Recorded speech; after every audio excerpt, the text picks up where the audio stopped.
مدوبة وقرن جبي سياسيات كراديي حبنا سياسيين تمعارض كميد ahaan jiray 2019 oo hogaaminayo Cabdullaahi Cilmooge Xirsi oo ahaan jiray wasiir dawladda federaalka Soomaaliya waan shalay ku dhawaaqnay inaan yeelin waxa kamid ahaa sidoo kale in saddex iikan ana kala baxay qof doorashada Jubbaland ayaa ahayd mid uu hareeyay khilaaf ba'an kadib markii mucaaradku ay ku eedeeyeen Axmed Madoobe inuu isaga soo xushay xubnaha baarlamaanka mucaaradku iyaguna dhinacooda u xushay xildhibaano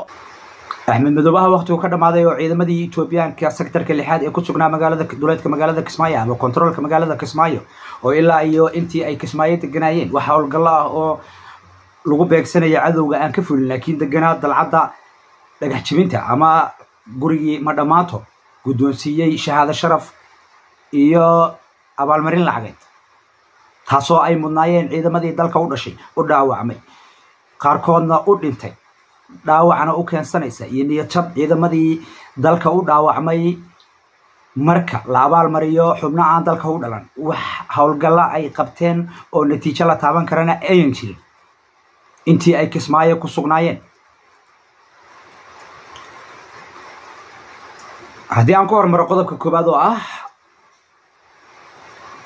qandajibinta siyaasadeed oo Axmed Madoobe ka raadiyay xubnaha siyaasiyiinta mucaaradka kamid ahaan jiray 2019 ilaa ka horeeyay uguna dambeysay siyaasadda mucaaradnimo 2019 wixii inta ka dambeeyay ay heshiis siyaasadeed la qaateen maamulka uu waqtigiisu dhamaaday oo hogaaminayo Axmed Madoobe xubnahaas oo hogaaminayo Cabdullaahi Cilmooge Xirsi waqtiyadii dambana ahaa wakiil arrimaha siyaasadda ama la talin arrimaha siyaasadda kala taliya iyo waxyaabo kale ayaa Axmed Madoobe wuxuu qandajibin siyaasadeed ka raadiyay in xubnihii isaga la shaqeyn jiray ee 2019 ay ugu dambeysay siyaasadda mucaaradnimo wixii inta ka dambeeyay isaga wada shaqeyn jireen in uu ummadda ka gado isaga oo leh waxaanu casho sharaf wada qaadanay xubno kamid ah siyaasiyiinta mucaaradka oo maalmihii u dambeysay ku sugnaa magaalada Kismaayo xubnahaas oo hogaaminayay Cilmooge ummadana uu doonayo inuu marin habaabin siyaasadeed ku sameeyo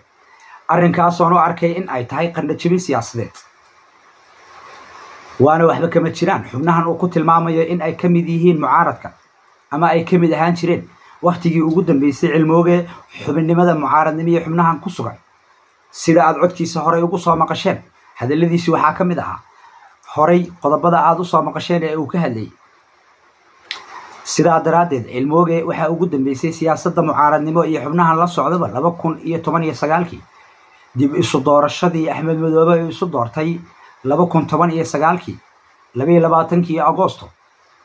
wixii inta ka dambeysay Cilmooge iyo xubnahan la socdaba waxay gacan yara ama shaqaale hoosaad u ahaayeen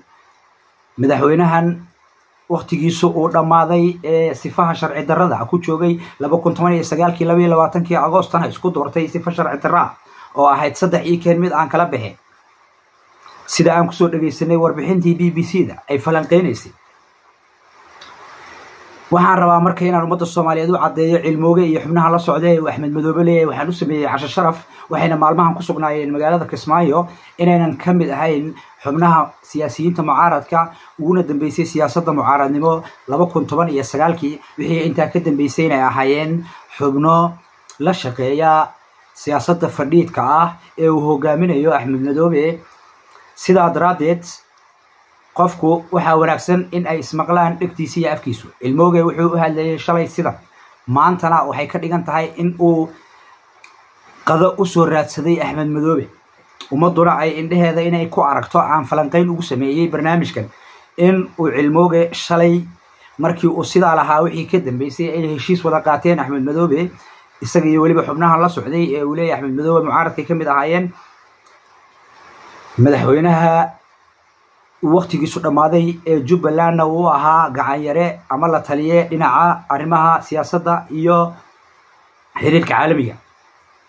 waxaan rabaa marka qodobkaas inaan kaga gudbo been abuurka ah ee uu Axmed Madoobe doonayo inuu ummadda Soomaaliyeed ku marin habaabiyo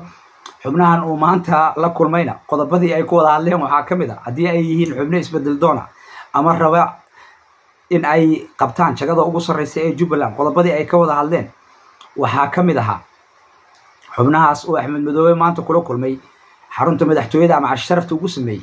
madaxweynaha Jubbaland ee waqtigiisu dhamaaday ayaa xarunta madaxtooyada Jubbaland casho sharaf ugu sameeyay siyaasiyiinta mucaaradka ee Jubbaland oo toddobaadkan ku sugnaa magaalada Kismaayo iyadoo xog isku xog wareystay xaaladda guud ee siyaasadda dalka iyo gaar ahaan raadinta midnimada wadajirka shacabka reer Jubbaland oo diyaar garowga xoreynta deegaanada Jubbaland ka maqan gacanta dawladda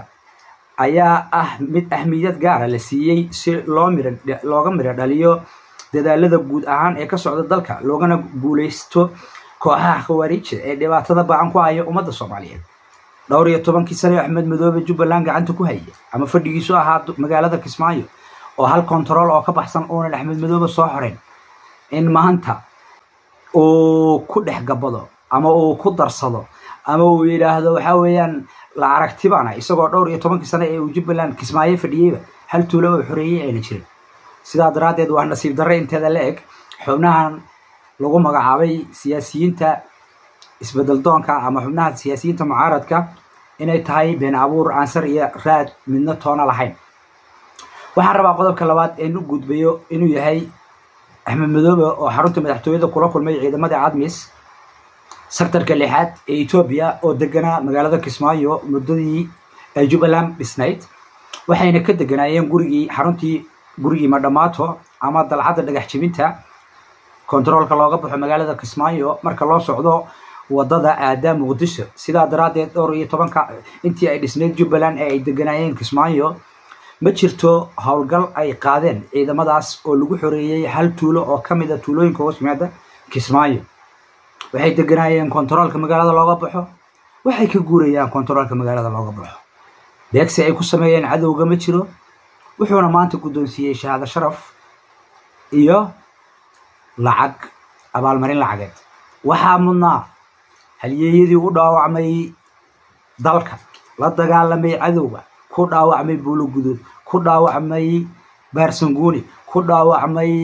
Biroole ku dhaawacmay Afmadow ku curyaamay ku gacmo beelay ayaa mudnaa shahaado sharaf iyo abaalmarin lacageed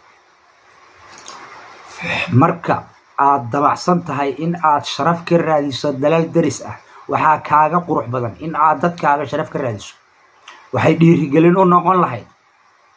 dhalinyarada soo kacantay ee doonaysa in ay ka qayb qaataan halganka dib u xoreynta dalka rabana inay ka mid noqdaan ciidamada maanta markay arkaan in askari u dhinta ama u dhaawacma dalka una wax natiijo lahayn sharaftu uu leeyahay askari aan dalka u dhalan sumcadu uu helayo askari aan dalka u dhalan shahaado sharafku uu helayo askari aan dalka u dhalan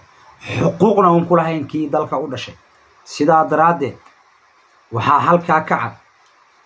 in uu iyadna ka raadinayo Ethiopia qaddan jabin siyaasadeed Axmed Madoobe waxaa ummadda Soomaaliyeed aan rabaa inaan u iftiimiyo inuu yahay shisheeye kalkaal ciidamada Ethiopia intii ay ku sugnaayeen Kismaayo ma jirto hawlgal lagu beegsaday cadowga ma jirto tallaabo ay qaadeen laakiin way deganaayeen dhaqaalaha ku socday beesha caalamku bixinaysa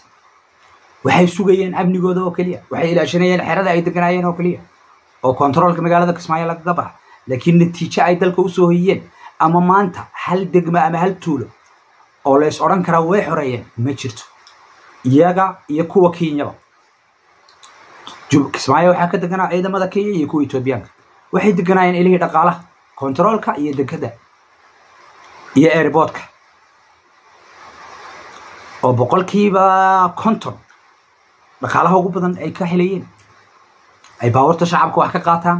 dadka baxaya ay ka qaataan qayba ay magaranaysaa siyaasiyiinta ay dhaqaala ka qaataan sidaa daraadeed meel qabow bay joogeen hawlgal ay fuliyeen ma jirto maantana waxa la guddoonsiiyay shahaado sharaf iyo abaalmarin lacag